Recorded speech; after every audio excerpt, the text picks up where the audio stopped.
Good morning all friends. मेरे legal advice by Sheikh Javed Mohammed advocate channel पर आपका स्वागत है।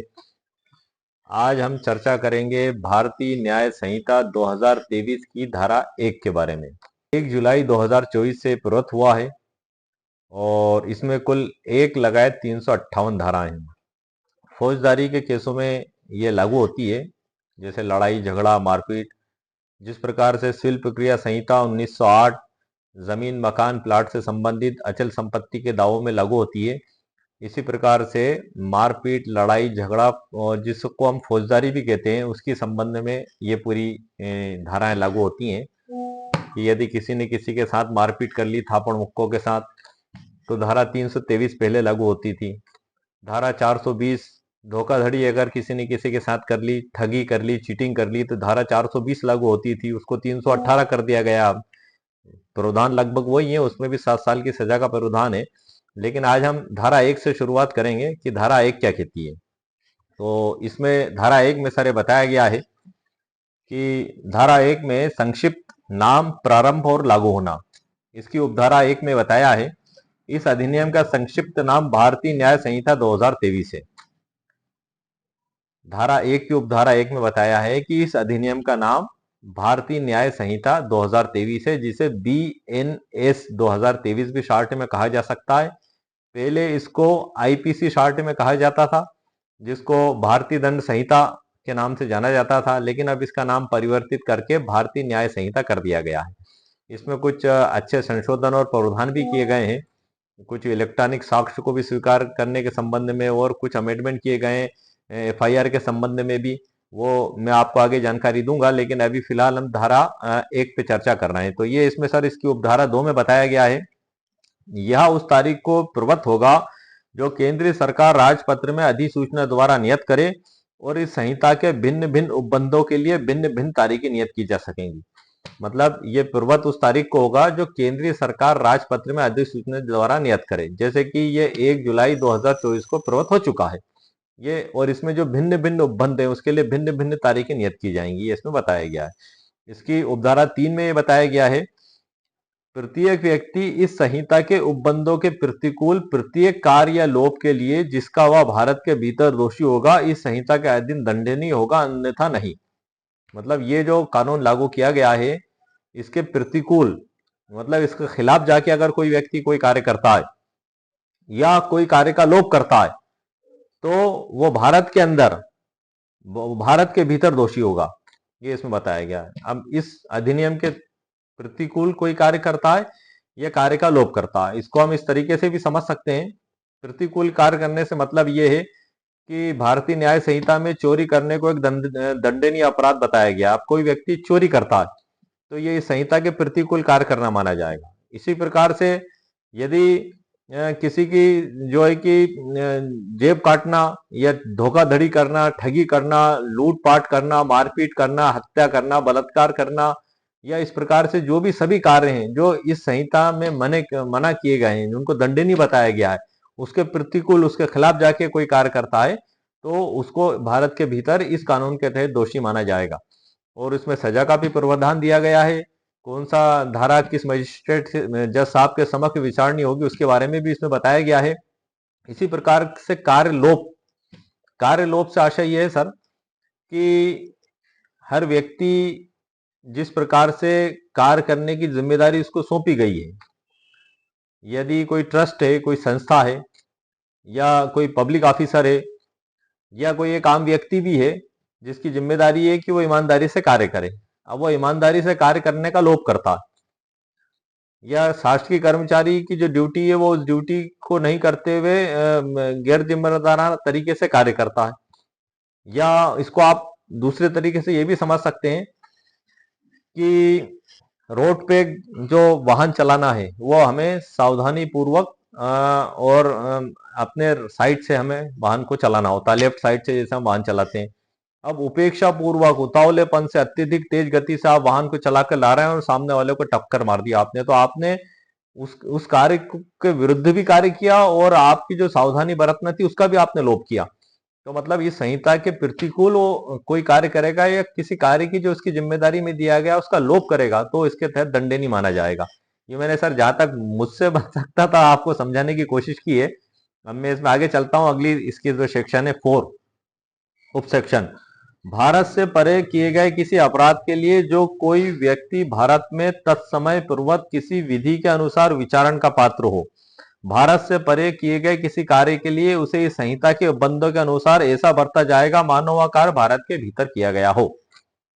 इसमें यह बताया गया है, इसका कहने का मतलब यह हुआ कि भारत से परे किए गए किसी अपराध के लिए, मतलब भारत से परे मतलब भारत से बाहर यदि कोई अपराध किया जाता है तो जो कोई व्यक्ति भारत में तत्समय पूर्वक किसी विधि के अनुसार विचारण का पात्र हो, मतलब भारत से परे कोई अपराध किया गया है और भारत में पूर्वत जो विधि है इसके तहत यदि विचारण का पात्र है तो भारत से परे किए गए किसी कार्य के लिए उसे इस संहिता के उपबंध के अनुसार ऐसा बरता जाएगा मानो वह कार्य भारत के अंदर ही किया गया हो। इस संहिता के उपबंध, ये उपबंध 5 में बताया गया है। इस संहिता के उपबंध ये जो अभी मैंने आपको पढ़ के बताया उसी का डिटेल स्पष्टीकरण उपबंध 5 में भी आ गया है। उदाहरण भी इसमें दिया है एक, इसमें जिसको आप आसानी से आपको बात भी समझ में आ जाएगी।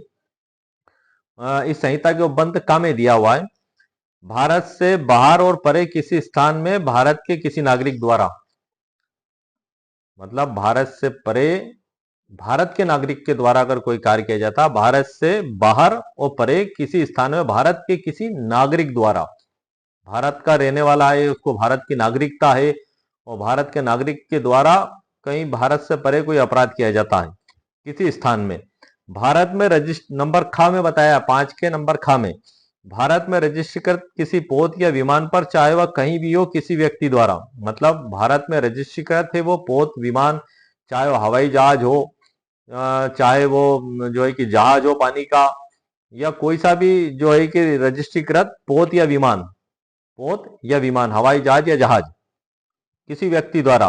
गांव में बताया है भारत में अव्यवस्थित किसी कंप्यूटर संसाधन को लक्ष्य बनाकर भारत के बाहर और परे से स्थान पर किसी व्यक्ति द्वारा, मतलब भारत में अवस्थित किसी कंप्यूटर संसाधन को लक्ष्य बनाकर, मतलब भारत में अवस्थित जो कंप्यूटर है, इसको अंग्रेजी में पढ़ देता हूं, उसमें सर आपका गा का, any person in any place without in beyond Indian committing offense targeting a computer resource located in India, मतलब कंप्यूटर को टारगेट बनाते हुए भारत के बाहर और परे किसी स्थान पर किसी व्यक्ति द्वारा किए गए किसी भी अपराध को यह धारा 5 लागू होगी।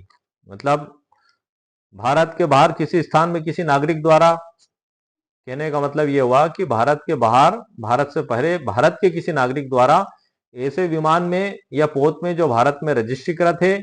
नंबर दूसरी स्थिति है भारत के कंप्यूटरीकृत जो है जिसको कहते हैं संसाधन, उसको टारगेट बना के कोई कार्य किया जाता है तो ये अपराध उस पर माने जाएंगे कि उसके द्वारा अपराध किया गया है और किसी अपराध को ये लागू होंगे। धारा 5 में स्पष्ट बताया गया। स्पष्टीकरण में इस धारा में अपराध शब्द के अंतर्गत भारत से बाहर किया गया ऐसा प्रत्येक कार्य आता है जो यदि भारत में किया गया होता तो इस संहिता के अधीन दंडनीय होता।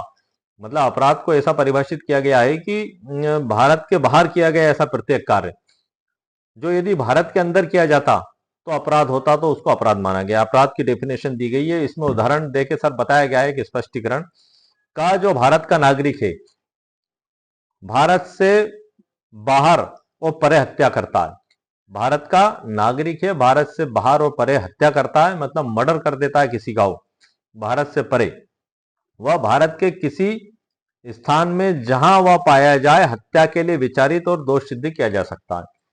मतलब उसने भारत से परे कोई हत्या कर दी भारत के नागरिक ने और भारत में वो जहां कहीं भी पाया जाएगा तो हत्या के लिए वो विचारित किया जाएगा। इसमें बताएगा दोष सिद्ध किया जा सकता है, जहां वह पाया जाए हत्या के लिए विचारित और दोष सिद्ध किया जा सकता है। इसी प्रकार से ये जो धारा 1 है इसकी उपधारा 6 में बताया गया है कि इस संहिता में की कोई बात भारत सरकार की सेवा के अधिकारियों, सैनिकों, नौसैनिकों या वायु सैनिकों द्वारा विद्रोह और अभित्यजन को दंडित करने वाले किसी अधिनियम के उपबंधों या किसी विशेष या स्थानीय विधि के उपबंधों को प्रभाव नहीं डालेगी। कहने का मतलब सर ये हुआ कि इनके जो बताए गए इसमें सैनिक, नौसैनिक, वायु सैनिक, मतलब इनके जो लॉ बने हुए हैं इनको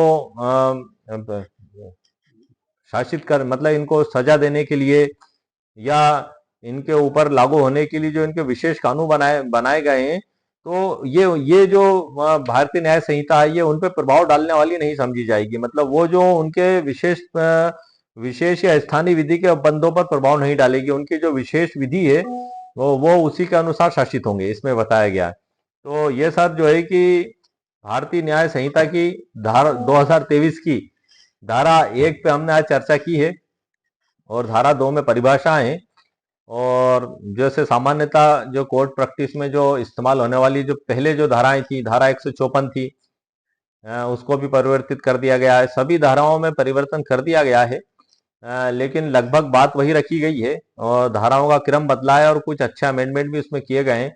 तो आज हमने धारा 1 के बारे में चर्चा की। अब धारा 2 के बारे में मैं नेक्स्ट वीडियो के में आपको बताऊंगा। धारा 2 और साथ में 3, 4, 5, 6, 7 धाराएं भी शामिल कर लूंगा। और जो डेली कोर्ट प्रैक्टिस के दौरान जिन धाराओं का उपयोग होता है, मैं विशेष तौर से उन धाराओं पे विशेष वीडियो भी आपके लिए बनाऊंगा। उसमें प्रतिपरीक्षण किस प्रकार से किया जाएगा, बचाव किस प्रकार से लिया जाएगा, उसके बारे में भी मैं आपको जानकारी दूंगा।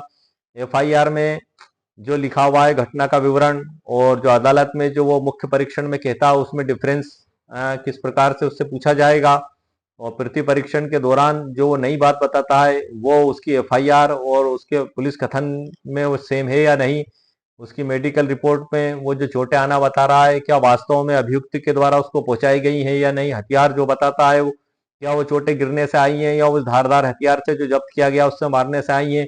ये सभी बातों का आपको प्रति परीक्षण में बड़ा ध्यान रखना होगा।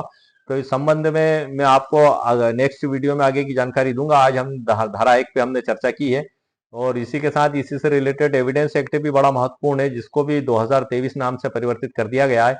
उससे भी रिलेटेड मैं नेक्स्ट वीडियो आपको बनाऊंगा। तो उम्मीद है सर आपको आज का मेरा वीडियो पसंद आया होगा। मेरे वीडियो को आप लाइक भी करें, शेयर भी करें, सब्सक्राइब भी करें। ओके, शुक्रिया, थैंक यू सर।